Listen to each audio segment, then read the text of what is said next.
long learning.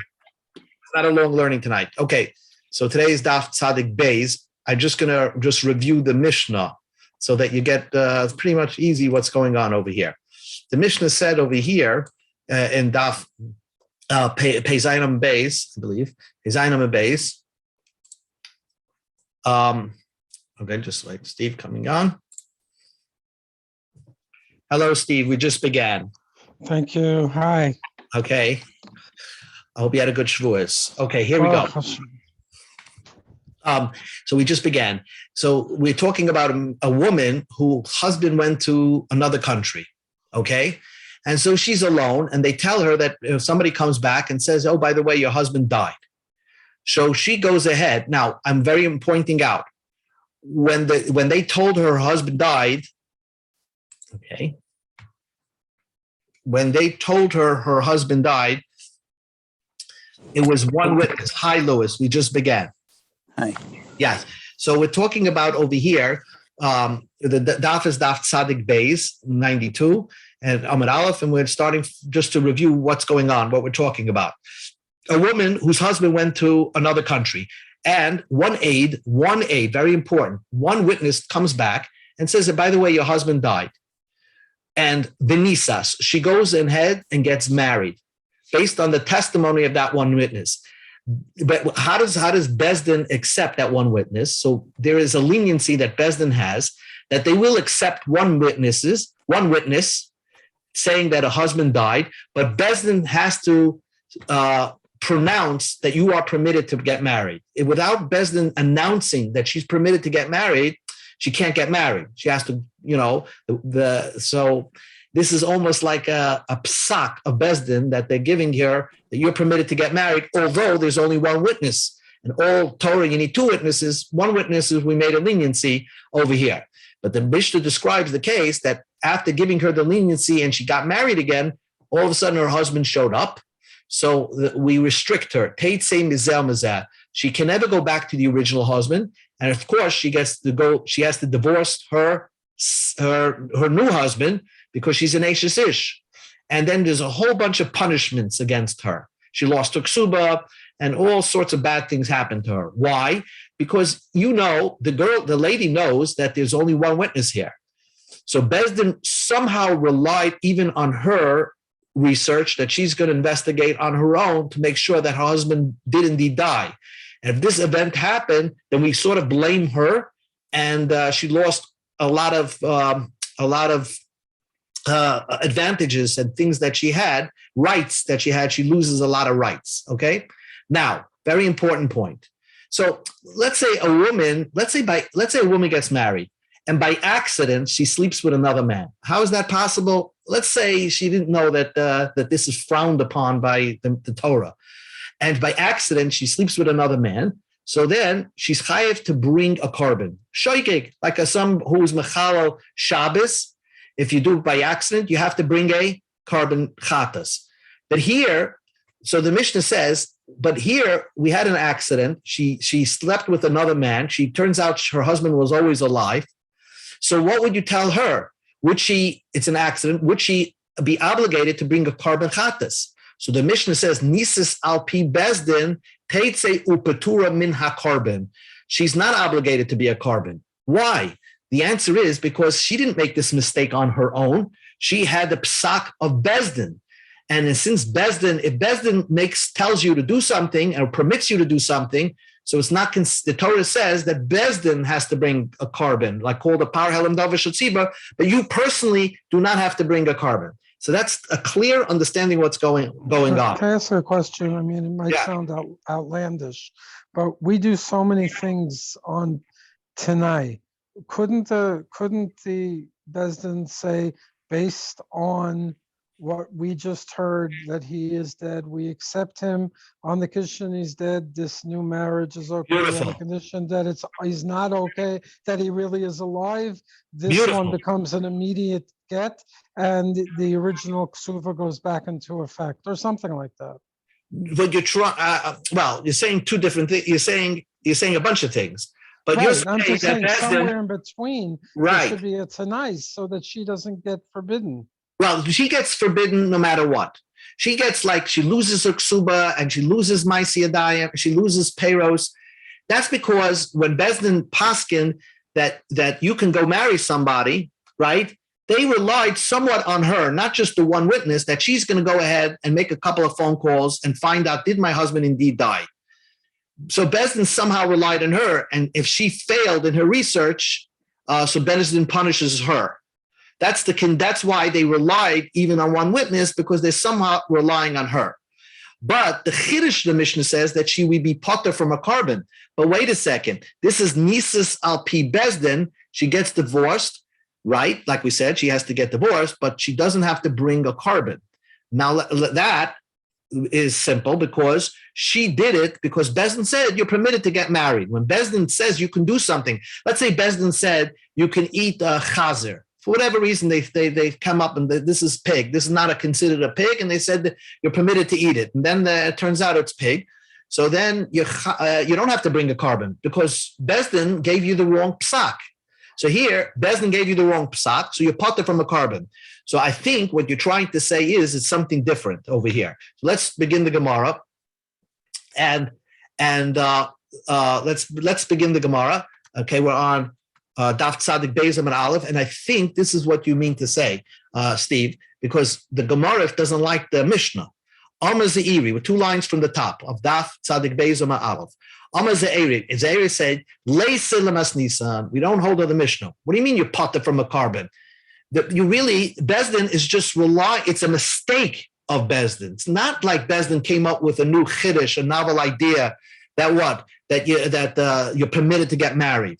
It's Bezdin relying on the testimony of one witness, and therefore that witness turned out to be a liar or made a mistake. So you should be chayiv to bring a carbon. There's a Talmud Bavli Midrasha. This is like a yeshiva that brought a brisa. Let's say haru bezdin shishaka chama ula b'soif zarcha. Let's say it's Matzah Shabbos, and you're in a city, and the bezdin said, "Okay, it's sunset already, and everybody can do malach on Shabbos." And then it turns out, a half hour later, they see the sun shining, so everybody was mechal Shabbos. By mistake. Ein loy hera, that's not a psak of Bezdin. Elatoros, that's a mistake. So anybody who did that mistake has to bring their own carbon. So according to the Beit Midrash, in our case, it's not considered that Bezdin paskin that you can get married again. Bezdin made a mistake by saying that we're relying on this witness that it's that your husband died and therefore you can get married again. But in case we're wrong, it's just a mistake. It's not a pasak of Bezdin, an understanding of chumash of Bezdin. It's just that has to do with what really happened. And Bezdin made a mistake in what really happened, and therefore you would have to bring a carbon. So our brisa would argue in our Mishnah. So therefore, that's Ziri says. Ziri says the brisa is more psak halacha than the Mishnah. That we would disregard our Mishnah and do what the brisa says. Rab Nachman said no. Even our Mishnah hayra'ihi. I think our Mishnah is correct. That's what Rab Nachman is saying. That really it's a psak of Bezdin. It's a novel idea of Bezdin. And the reason why this woman is getting married, it's only because Bezdin pronounces that you're permitted to get married. Because Amar Rav Nachman tated the Hayrai, I'll prove it to you that it's a psak of Bezdin. The B'chol HaTorah Kula Eid Echad Lo Mehemen. If you look at Kol HaTorah Kula, we never trust one witness. V'hacha Mehemen. And here, Bezdin is trusting one witness, right? So why? My time, what's the reason? Lav Mishum the Hayrai. That's Bezdin coming up with a novel idea. It's Bezdin not making a mistake in what happened, but Bezdin is saying, we trust this one witness, although in all of Torah you need 2 witnesses, here we're trusting one witness, you can get married. Oh, if she gets married, she's not getting married, she's getting married because Bezdin said you could get married. So if Bezdin is the one that's causing you to do the mistake, you're not required to bring a carbon. So Rav Nachman says that he thinks that the Mishnah is correct. Rava says, I think the Mishnah is not correct. Teda, to Tarusu. I'll prove it to you that in our scenario of the Mishnah, where Bezdin says you can get married again, is actually considered a mistake of Bezdin. Be'ilu, let's consider a case, a normal case, where it's a psaka bezdin. Let's say, Rava says, Haru Bezdin came along and came up with a novel idea, a novel interpretation of the Torah, bechelav, on the forbidden fats of the Torah, uvedam, or blood. They said the Torah says don't eat blood. It didn't mean you can't eat blood. Whatever. They came up with a new halacha, the hetera, that you're permitted to eat the blood or the fats. And then v'hader chazet ta'ama li'isura. But then they researched the matter and said, no, we made a mistake. And then we want to paskin that you're not allowed to eat fats or blood. So they're basically researching and now reinterpreting the Torah and saying that it's prohibited. Can they rechange their mind? No. If they say, oh, it's permitted, we without providing proof or anything like that, they can never retract that. Once they say something is asur, after saying something is permitted, and now they come and say something is asur, they can't change their mind. That's called Hayras Bezdin. Okay, so that would be a case of Hayras Bezdin, and that's called Bezdin researching and coming up with interpretations of the Torah. Vili Heicha, in our case, let's say a woman's her husband went away to another country. The Arsa Eid Echad, if one aid comes, Sharina. If one aid comes to this woman and says, you know what, your husband died, we permit her to get married. Even before, let's say she gets married. Let's say she didn't get married yet, right? She has this license now, she can go get married. Also, Trey, Asarna. Let's say another two aidim come and say, by the way, your husband's alive. So we tell her, no, we take away the license from her and she cannot get married again. But we can come back and say, Kihadar Asa aid, if one more aid, if an aid comes, another aid echad comes. Achrina, the last one. And he says, your husband just died, right? Sharina La, we permit her. So again, originally one aid came and said you're permitted. Another two aidim said, no, your husband's alive. That one aid made a mistake or he's a liar. So we prohibit her. But we can retract it if another aid comes and says, by the way, your husband just died. So it's one aid. The last story that she heard is that my husband just indeed died later. So we would permit her. So we go back and forth based on the testimony of an aid. So my tama, what's the reason? What makes us give us the permission to change our psak? What gives permission to change the psak is because the Bezdin is verifying a circumstance. It's not that they're coming up with a novel idea; it's verifying a circumstance. If this whole story with the woman is Bezdin verifying a circumstances, so when there's a mistake that happens, you got to blame the woman herself. So she would have to bring a carbon. It's not the way our Mishnah says. My Mishnah is wrong, according to Rava. It's a mistake of Bezdin. If it's a mistake of Bezdin, you have to bring a carbon. And that's why Rava agrees with the Talmud. It's like almost like if Bezdin said, oh, it's sunset already. It's Matzah Shabbos, you could do malacha. And then Bezdin, we realized Bezdin didn't read the calendar or whatever. And it turns out if the sun is still out, you would have to bring your own carbon. So in our Mishnah also, Rava says our Mishnah is incorrect. You would have to bring your own carbon. And then the Mishnah and the Gemara concludes, our Reb Lezer also holds that this whole thing is a mistake of Bezdin, and you would have to bring a carbon. The Tanya Reb Lezer says in the case that the woman, got permission to get married again because of one aid, and she married somebody else, we have to investigate to see if the husband's really, really alive. And if he turns out that he's alive and she got married on the permission of Bezdin, based on the testimony of one aid, Tavi chata shemena, you have to bring a fat chatas. In other words, this is a big error, and she has to be bringing carbon chatas. And the Gemara is going to explain, if Reb Lezer holds that it's a mistake of Bezdin, that's why, if it's just a mistake of Bezdin, then the woman has to bring her own carbon. Mishum hachi masya carbon. That's why the woman has to bring her own carbon. But if you're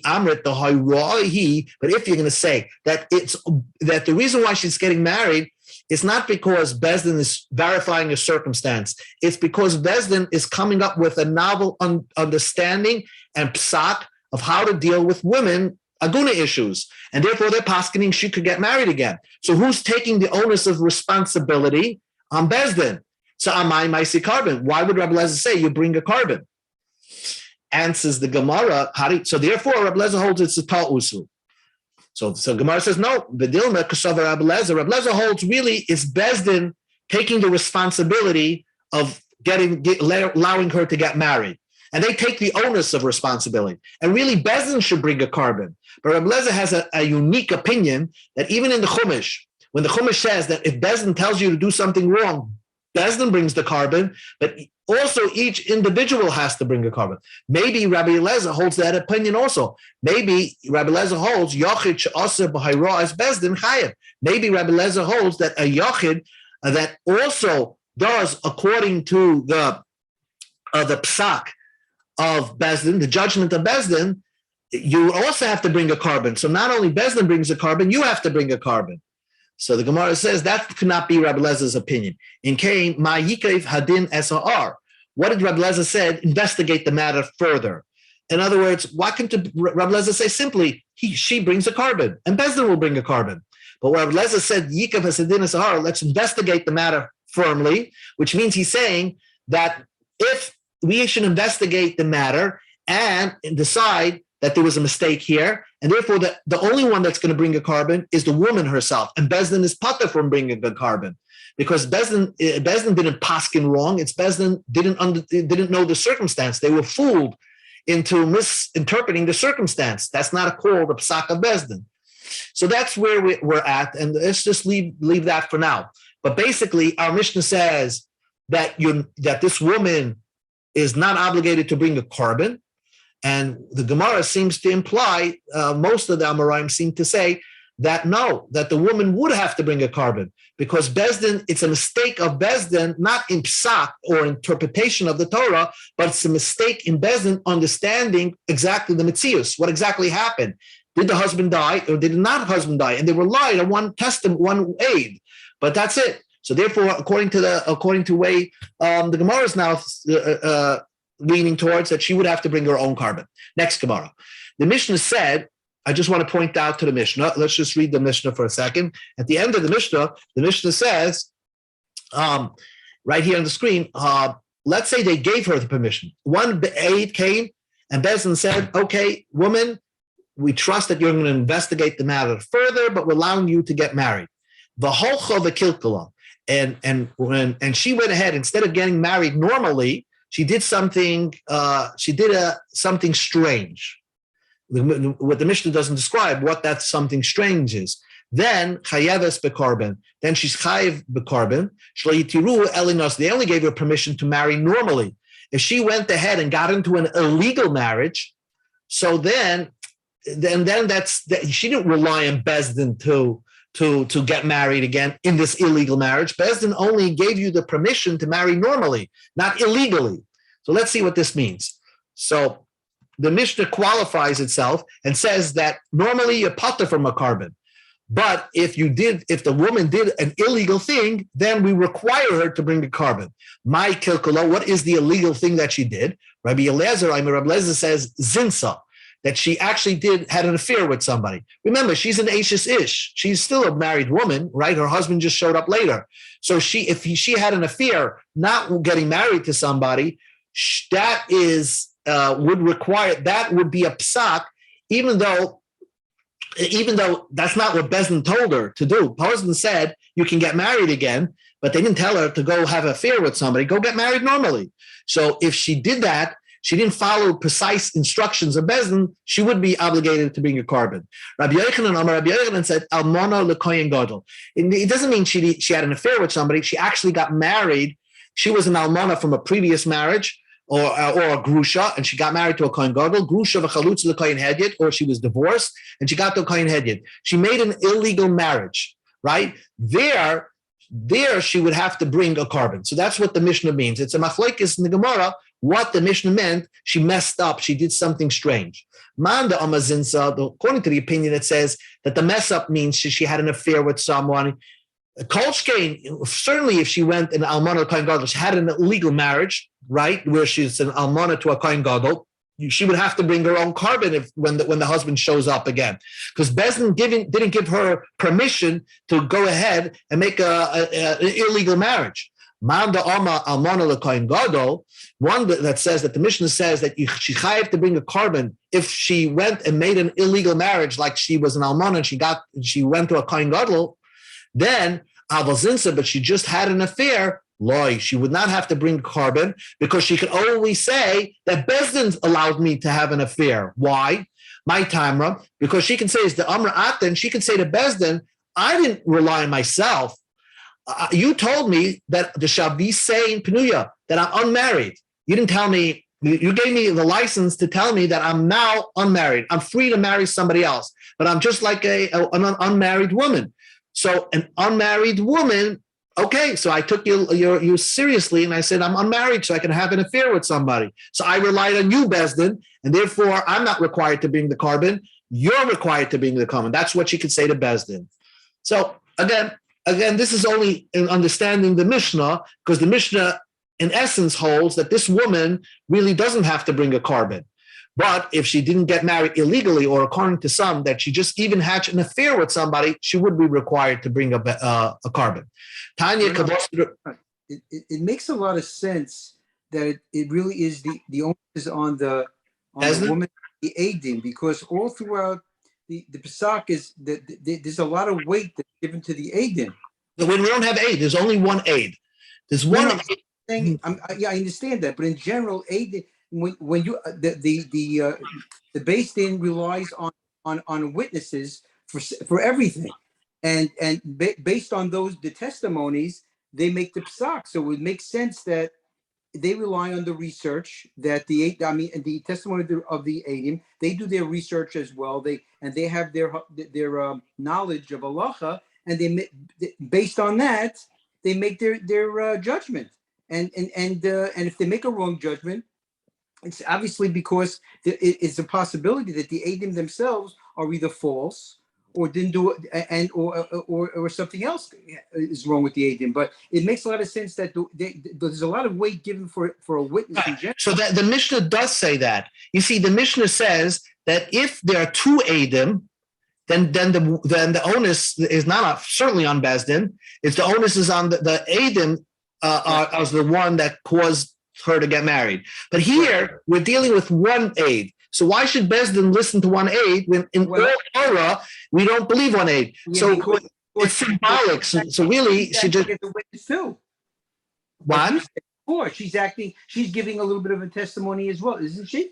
No, but she can't be relied on the testimony. She's an interested party. So she's not an aid. So therefore it's really our Mishnah holds that really how can Bezdin believe one aid when we need two aidim? So it must be that Bezdin is taking on the responsibility that if a mess up happens, right. They say that Rabbi Feinstein, after the war, I mean, the people were lining up after the war by his trying to get. He must have poskined on many, many, many women that they permitted to get married again, based on hearsay, testimony, and things like that. And one case was that the husband came back. That there was rumors that the husband is living live and well in Australia, and there's a whole story there. And he said it can't be true. And it turned out he was right. But anyway, but they take on the responsibility. Tanya Kavasud Rabbi Yochanan. But when they gave on the responsibility and they say a psak that you can get married, because if there's two Eidim, you don't even need to go to Bezdin, by the way. If there are two Eidim, then you don't need, why do you have to go to Bezdin? Right. So there's no even need for Bezdin when there are two Eidim. So, but Haru Bezdin, the Rabbi Yochanan said, the Haru Bezdin linase, if the Bezdin give you permission to get married, v'holcha v'kilkala, and then she goes messes up, have it, then she took on the responsibility for the illegal marriage. She's obligated to bring a carbon. How much carbonus is she supposed to bring? So the Mishnah says, al kol bia, and every intercourse that she had with the second husband, we won't even call her a husband because her husband's still alive. with the second guy, every time she had relations, she has to bring a new carbon because it was all by accident. But Chachamim said, no. It's like you made one mistake for the whole time period that you were married to that one guy. So it's carbon echad. You have to bring one carbon al hakoil on everything. But the Chachamim would agree. The Rab Lezer, according to Rab Lezer, she'im nisis lachamisha b'nei adam shechayeves becarbon al kol echad ve'echad hoil the gufan muchlakim. Since if she got married to 5 different people, let's say she thought her husband died, so she got married to somebody else, then got divorced from that guy, married to another person, then got divorced from that guy and married a third person, a fourth person. So then even the Chachamim would agree that every marriage that she was involved in, she would have to bring their own carbon. Okay, new Mishnah. A woman whose husband and son went to another country. Okay, now you can guess what's going to happen. And they told her, your husband and son, your husband died first. And then a week later, your son died. Now, when her husband died, her son was still alive. Would she have fallen to Yibam? No. So therefore, Venices. So she got married to somebody else. And really, what happens? And they told her, the story happened just the opposite. That means your son died first. And some comes out that when your husband died, there was no children. He died without any children. So you were supposed to fall to Yibam. So, and now she married somebody else, and she had, like, say, 5 kids with there.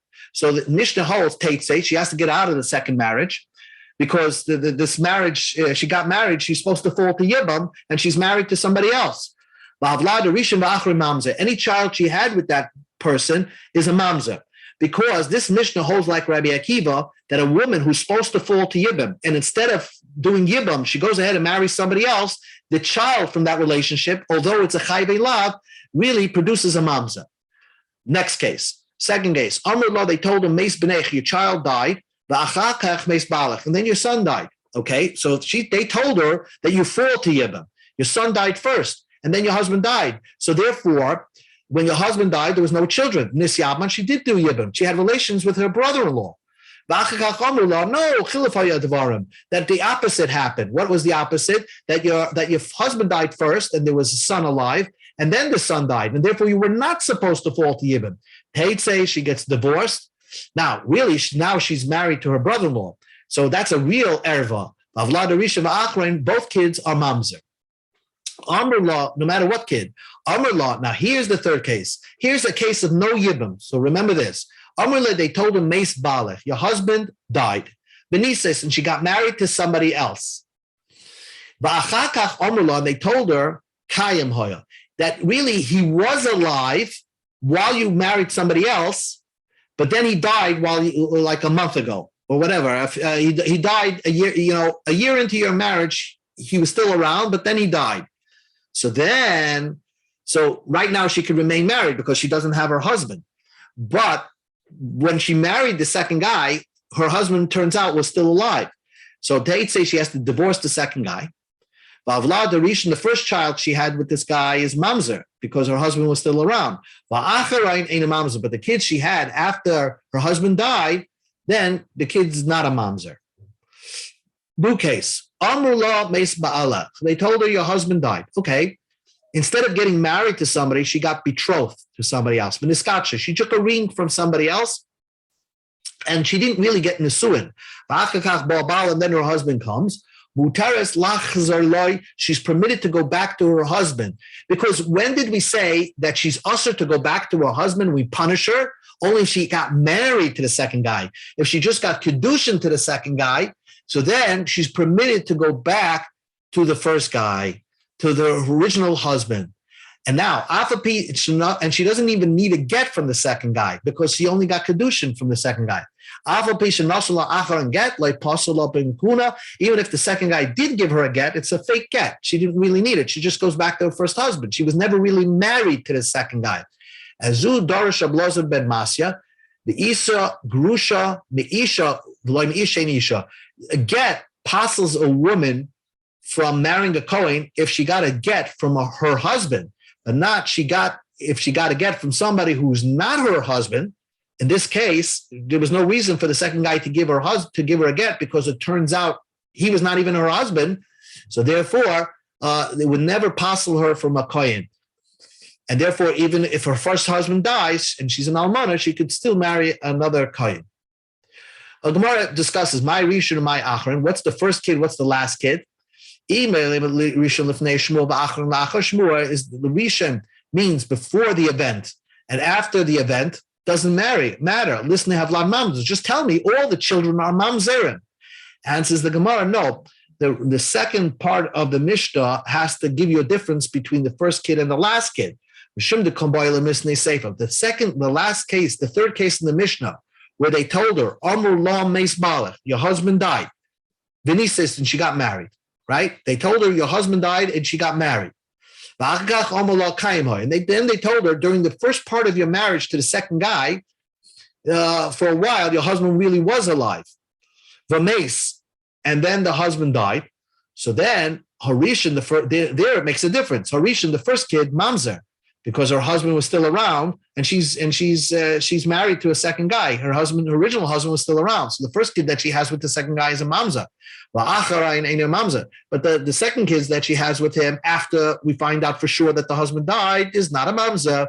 So there it makes a difference. Rishon mamzer, achron ein mamzer, mamzer. That's why in the beginning of the Mishnah, where all the kids are mamzerim, it uses an expression of the first and last kids are all mamzerim. Anyway, Tanu Rabbanan, the rabbis taught, Zu divrei Rabbi Akiva. Our Mishnah is Rabbi Akiva.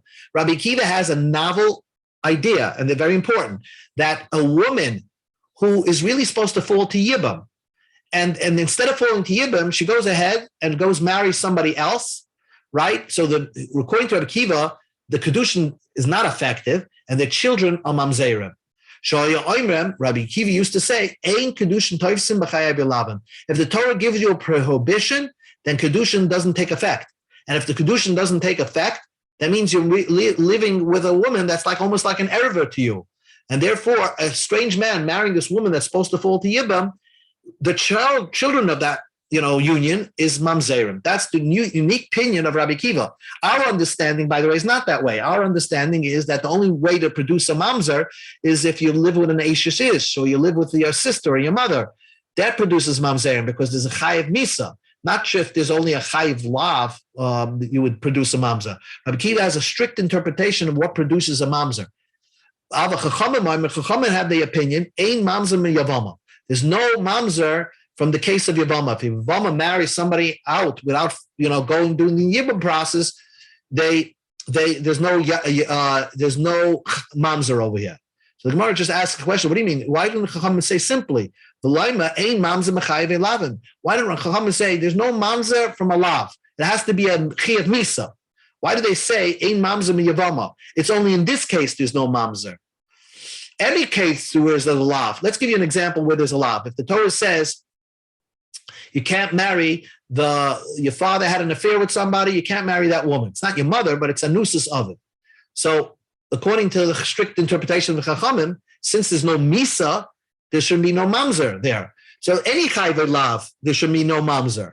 Answers the Gemara, Hach Tana, the Hach Tana, Rabbi Akiva. The Chachamim is this following opinion, Rabbi Akiva. The Oma mechayve lav in the she'er have a mamzer, mechayve lav in the reda loy have a mamzer. That only if there's a chayve lav that of a relative of yours. For example, like a nusus aviv, right? A nusus aviv means you can't marry, your father had an affair with somebody. There's a lav in the Torah, according to Rabbi Yehuda, that you can't have a relation with that woman. There, the Chachamim, this Chachamim would hold that case would be a mamzer.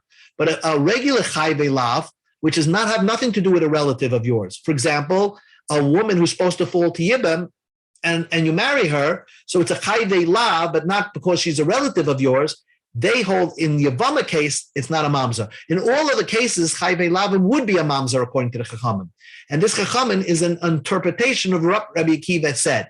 Did Rabbi Akiva said all chayve lavim get mamzerim, or Rabbi Akiva would say that only chayve lavim that have to do with relatives get a mamzer, but this chayve lav of shmeres yavim would not get a mamzer. Anyway, we paskin like the Chachamim, okay? The Chachamim will hold that a chayve lav would not produce a mamzer. So a Yavam that's supposed to fall, a Yavama, she didn't know she's supposed to fall to Yibam. She goes ahead and marries somebody else. There's no mamzer there. But Rabbi Yehuda said, and we go to Amud Beis, simple, a few lines into this daf. Menayin, how do I know she'en kedushin taifsim b'yabama? How do you know, according to the Chachamim, very important over here, according to the Chachamim, that you're not producing a mamzer over here? So really, Chachamim hold every chayvei lav kedushin would work, like a grusha to a kohen hedyet. According to the Chachamim, kedushin would work, would take effect.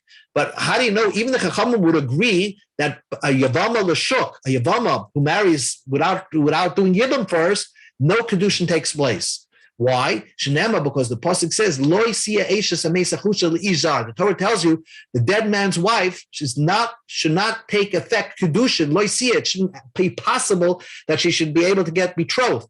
Lo tehei boy havaya lezar. Her kedushin would never take effect. That's what the Rav interprets the pasuk. So therefore, if she would get, let's take it to step. If she would marry somebody else, according to Rav, the kedushin never worked. There was no kedushin over there. She could walk out of the marriage and fall to Yibam without a get.